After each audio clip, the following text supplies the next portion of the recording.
Latvija ir neatkarīga jau 35 gadus. Kā tu domā, kāpēc joprojām pastāv tas nacionālais jautājums?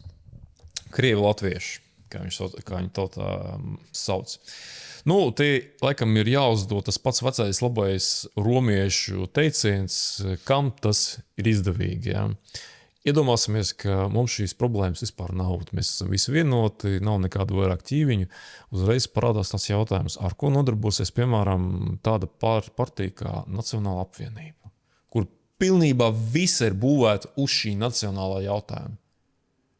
Mēs uzreiz redzam šos pirmos, viņi nav vienīgie, bet mēs uzreiz redzam šos pirmos patiesā labumu. Aizliegt. Tas ir tā kā man pateikt, viņi saimā nāk, ne jau tur, tur atnāk vienkārši vienu lēmumu, tur aizliegt, Krievu valodas vispār lietojumu valstī. Nē, viņi kaut no pēdējā, ko es atceros, viņi atnāk, piemēram, tur kaut kādos muitas dokumentos ir kaut kāda norma, ka viņi pieļauj, ka tos dokumentus var rakstīt Krievu valodā, un tagad mēs to aizliegsim.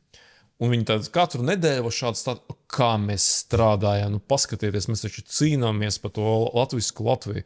Latvisku Latviju tas ir ok, bet es nezinu nevienas valsts piemēru, kur šādu konfliktu kurināšana ir novedusi pie kaut kā laba. Es zinu, piemērs, ka tas novedis pie kaut kā nelaba. Ja? Jo, piemēram, mēs varam paņemt piemēru tādu kā Singapūra. Latvijas jau situācija, viņa nav neko unikāla. Singapūrā jau arī ir gan tā pamatnācija, un tur ir minoritātes arī mazākuma tautības, tur 20%.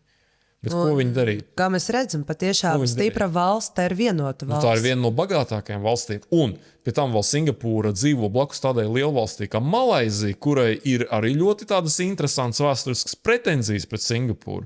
Un ko izdarīja Singapūra? Piemēram, tas bija tas prezidents, kas pataisīja Singapūru tādi, kāda viņi ir. Viņš tos pašus bērnus tur sūtīja mācīties to mazākumu tautu valodu, viņš pats tur komunicēja. Ko mēs redzam?